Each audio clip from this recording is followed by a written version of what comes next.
Hello dear friends, all of you हार्दिक स्वागत करता हूं हमारे YouTube channel Bhushan ITI Jaipur पर। डियर फ्रेंड्स, हमारा जो इलेक्ट्रिशियन थ्योरी का जो चैप्टर चल रहा था वो चैप्टर था इल्यूमिनेशन, जिसे हम प्रदीप्ति, जगमगाहट या फिर उद्दीपन के नाम से भी जानते हैं। तो डियर फ्रेंड्स, इस चैप्टर के जिस टॉपिक पर हम बात कर रहे थे वो टॉपिक है हमारा इनकैंडिसेंट लैंप, जिसे हम उज्ज्वल बल्ब या फिर उज्ज्वल लैंप के नाम से भी जानते हैं। तो डियर फ्रेंड्स, ये जो इनकैंडिसेंट लैंप होता है ये मुख्यतः दो प्रकार का होता है। एक तो होता है कार्बन फिलामेंट लैंप और दूसरा होता है धात्विक फिलामेंट लैंप। तो डियर फ्रेंड्स, हम इनकैंडिसेंट लैंप के डेफिनेशन की बात करें तो इसकी डेफिनेशन कुछ इस प्रकार से होती है कि जिस लैंप में से विद्युत धारा प्रवाहित करने पर वह ऊष्मा तथा प्रकाश दोनों उत्पन्न करता है वह इनकैंडिसेंट लैंप कहलाता है। तो डियर फ्रेंड्स, ये होती है इनकैंडिसेंट लैंप की डेफिनेशन।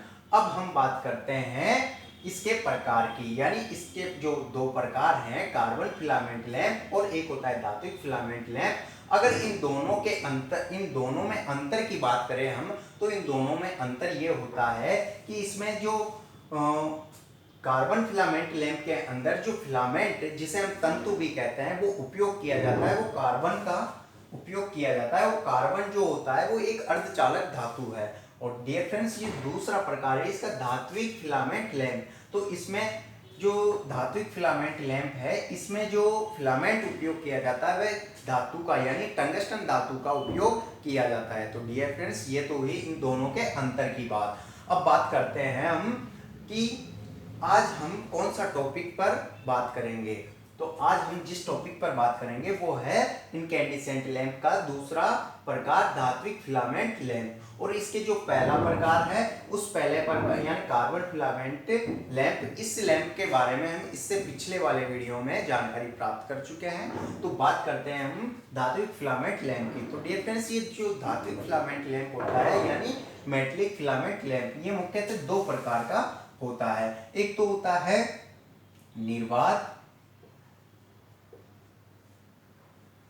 धात्विक फिलामेंट लैंप,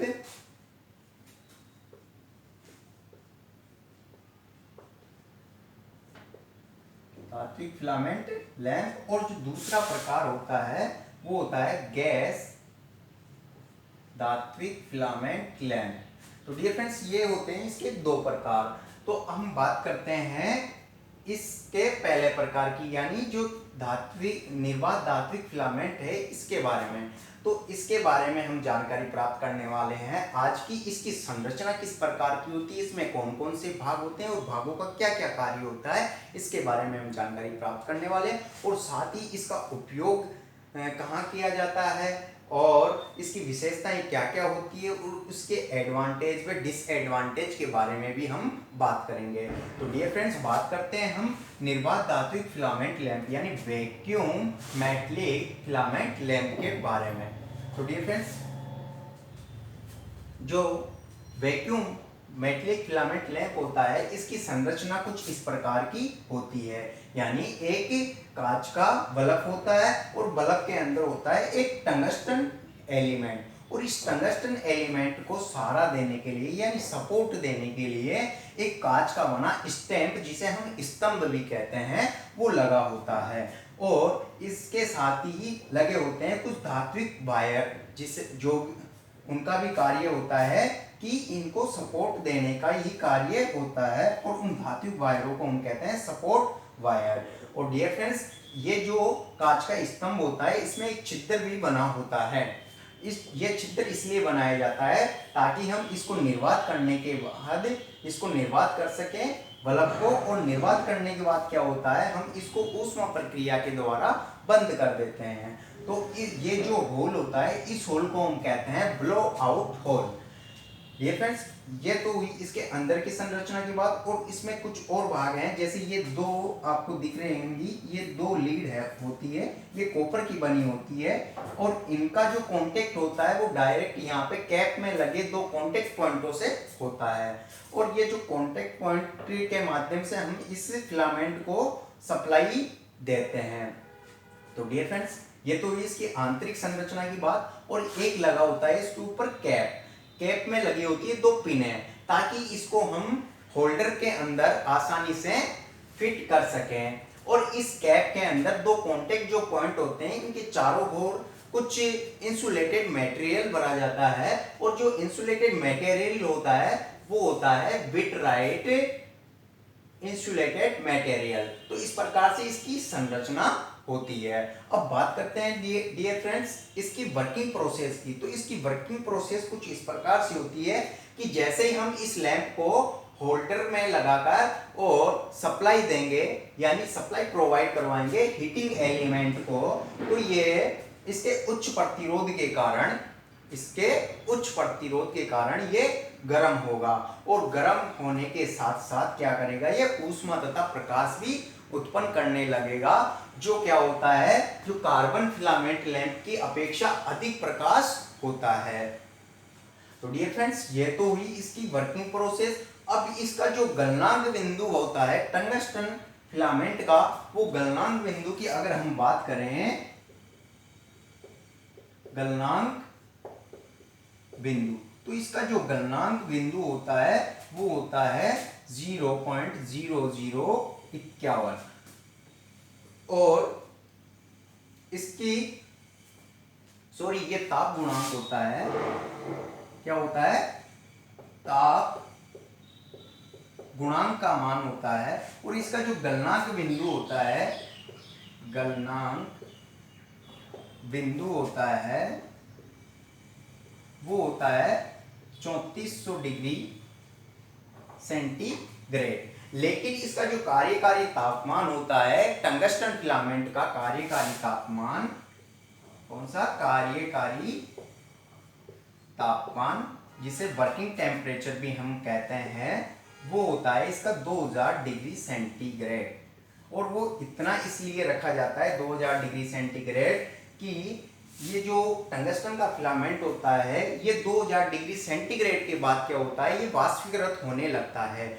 जिसके कारण क्या होता है, जो कांच का जो ये बल्ब होता है इसकी जो अंदर की सतह होती है वो धुंधली हो जाती है, इसलिए इसका जो कार्यकारी तापमान रखा जाता है वो रखा जाता है 2000 डिग्री सेंटीग्रेड। तो डियर फ्रेंड्स ये हुई इसकी वर्किंग प्रोसेस। अब बात करते हैं इसकी कुछ विशेषताओं के बारे में। तो इसकी जो कुछ विशेषताएं होती है वो ये होती है कि हम इसके प्रकाश की अगर बात करें, तो इसका जो प्रकाश होता है वो होता है 8 से 10 ल्यूमेन प्रति वाट। और ये जो इसका प्रकाश मापा जाता है ये एक इलेक्ट्रॉनिक उपकरण होता है जिसे हम लाइट मीटर कहते हैं, या फिर प्रकाश मापी के नाम से भी हम इसको जानते हैं। तो इसका जो प्रकाश होता है वो होता है 8 से 10 ल्यूमेन प्रति वाट, और जो प्रकाश मापने की जो इकाई होती है वो होती है ल्यूमेन प्रति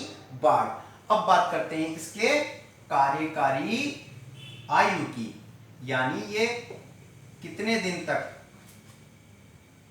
या फिर कितने घंटों तक ये कार्य कर सकता है ये लैंप। तो इसकी कार्यकारी आयु होती है 750 से लेकर 850 घंटे इसकी कार्यकारी आयु होती है। और अब बात करें इसकी वाटेज की, तो ये 25 वाटेज, इसकी वाटेज की हम बात करें, इसकी रेटिंग की हम कह सकते हैं, इसकी रेटिंग की बात करें तो ये 25 वाट, व वोल्टेज की अगर बात करें तो ये 250 वोल्टेज तक बनाए जाते हैं, यानी 25 वाट व 250 वोल्टेज तक ये बनाए जाते हैं। कौन से, निर्वात धात्विक फिलामेंट लैंप। तो डियर फ्रेंड्स ये हुई इसकी कुछ विशेषताएं। अब बात करते हैं इसके अनुप्रयोग की, यानी इसका यूज कहाँ किया जाता है। तो डियर फ्रेंड्स इसका जो यूज किया जाता है वो किया जाता है प्रकाश व्यवस्थाओं के अंदर और सजावटी कार्यों में। कहाँ किया जाता है, प्रकाश व्यवस्थाओं के अंदर और सजावटी कार्यों में इस निर्वात धात्विक फिलामेंट लैंप का उपयोग किया जाता है। और इस लैंप के कुछ अन्य नाम भी होते हैं, जैसे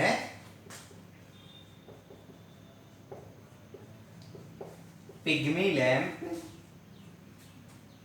या पिग्मी लैंप और कैंडल लैंप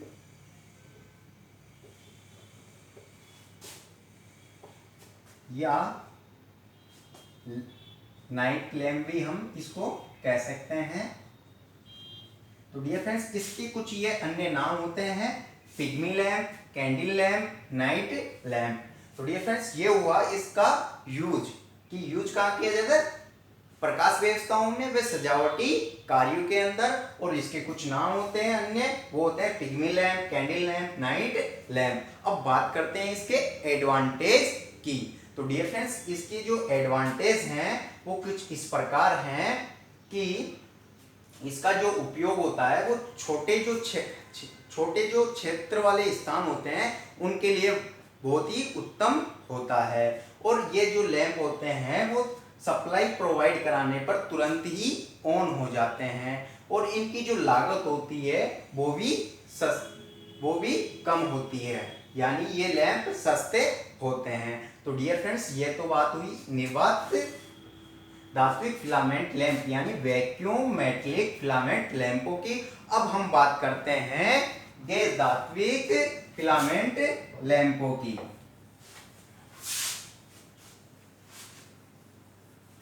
अब बात करते हैं हम गैस मेटलिक फिलामेंट लैंपों की। तो जो गैस मेटलिक फिलामेंट जो लैंप होते हैं उनकी संरचना भी लगभग निर्वात धात्विक फिलामेंट लैंपों के समान ही होती है, लेकिन कुछ अंतर होता है जो हम इस वीडियो में मैं आपको बताऊंगा।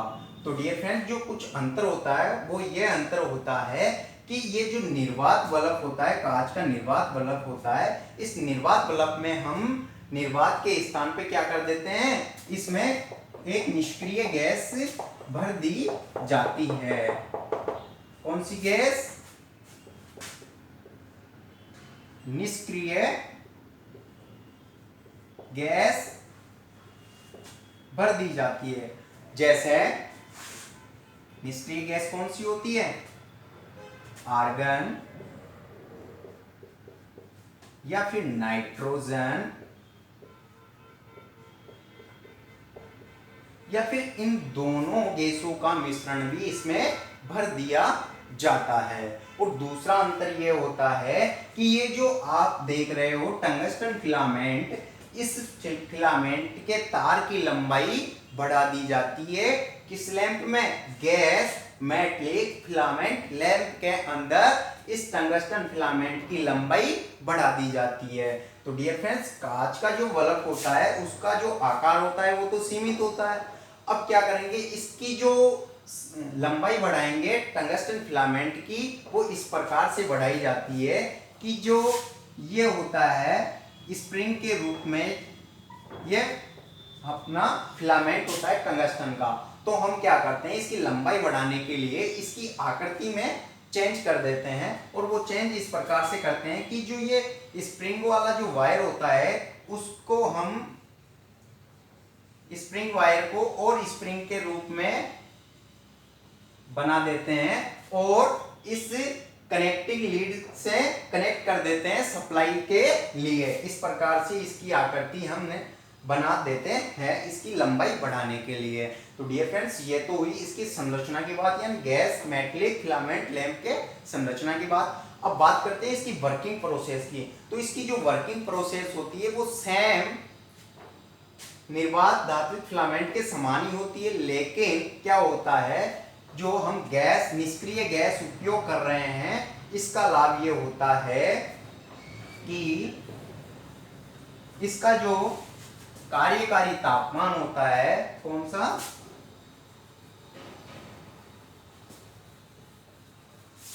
कार्यकारी जो तापमान होता है उसका मान बढ़ जाता है। कितना हो जाता है? 2500 डिग्री से लेकर 2700 डिग्री सेंटीग्रेड तक इसका तापमान बढ़ जाता है। जिससे क्या होता है, इसकी जो प्रकाश की जो तीव्रता होती है, लैंप के प्रकाश की जो तीव्रता होती है वो भी बढ़ जाती है। वो बढ़ने से क्या होता है, प्रकाश का जो मान होता है वो भी बढ़ जाता है। यानी इसके हम प्रकाश की बात करें तो इसका जो प्रकाश होता है वो हो जाता है 10 से 20 ल्यूमेन प्रति वाट। यानी इसमें जो निष्क्रिय गैस बढ़ने से क्या फायदा हुआ, इसका एक तो कार्यकारी तापमान बढ़ गया, यानी 2500 डिग्री से 2700 डिग्री सेंटीग्रेड हो गया। दूसरी बात कि प्रकाश की तीव्रता बढ़ गई, और तीव्रता बढ़ने से प्रकाश का मान भी बढ़ गया, यानी 10 से 20 ल्यूमेन प्रति वाट हो गया। अब बात करते हैं इसकी कुछ विशेषताओं की। तो इसकी विशेषताओं की अगर हम बात करें तो इसकी जो वाटेज की जो रेटिंग होती है, क्या होती है, वाटेज जो रेटिंग होती है वो होती है 40 वाट से लेकर 1500 वाट तक। कितनी होती है, 40 वाट से लेकर 1500 वाट तक।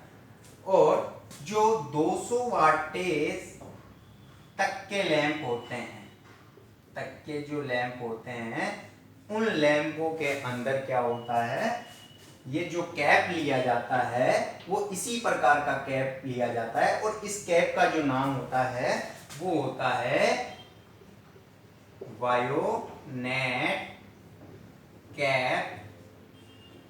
कौन सा होता है, वायोनेट कैप। और जो 200 वाट से अधिक वाला जो लैंप होता है, कितना, 200 वाट से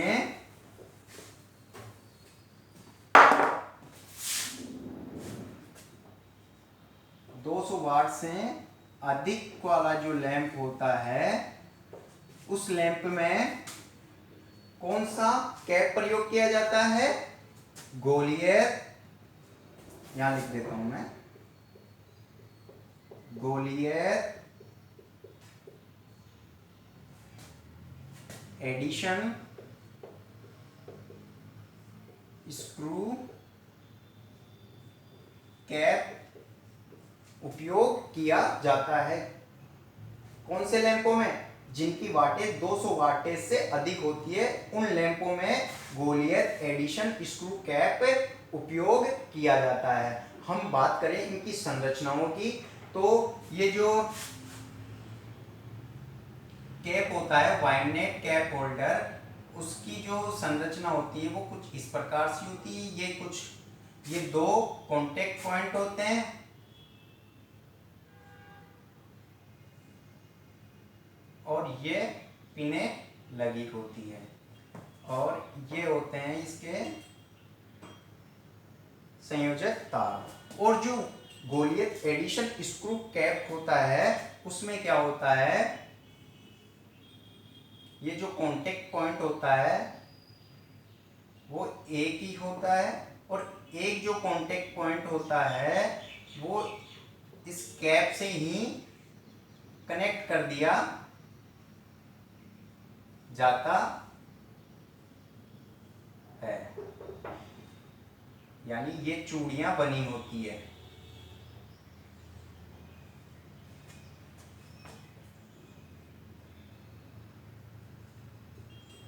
ये जो देख रहे हो आप, ये क्या है, संयोजक तार है।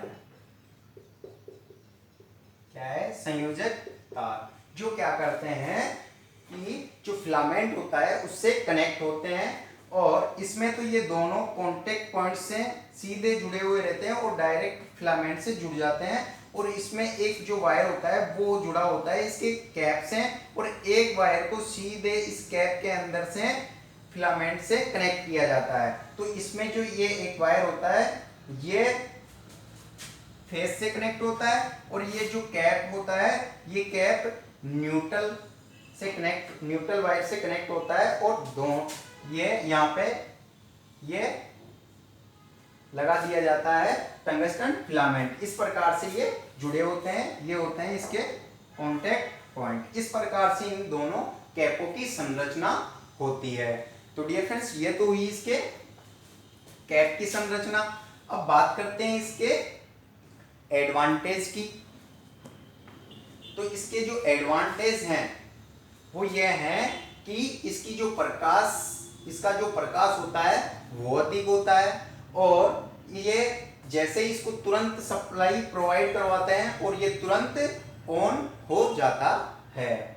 और बात करें इसके डिसएडवांटेज की, तो डिसएडवांटेज ये है कि इसकी जो टोटल ऊर्जा होती है, यानी जो ऊर्जा हम इसको देते हैं, टोटल ऊर्जा का अधिकांश जो भाग होता है वो ऊष्मा उत्पन्न करने में ही व्यर्थ हो जाता है। और जो ये निर्वात धात्विक फिलामेंट लैंप था, इसमें क्या था, जो ऊर्जा अगर 100% ऊर्जा हम देते हैं, मान लो इसको, तो इसका 100% में से 90% जो भाग है वो ऊष्मा उत्पन्न करने में ही व्यर्थ हो जाता है, और केवल 10% भाग ही प्रकाश उत्पन्न करता है। ये बात है इस निर्वात धात्विक फिलामेंट लैंप की। और ये जो गैस मेटलिक फिलामेंट लैंप है, इसमें भी जो ऊर्जा का अधिकांश भाग है वो ऊष्मा में व्यर्थ हो जाता है।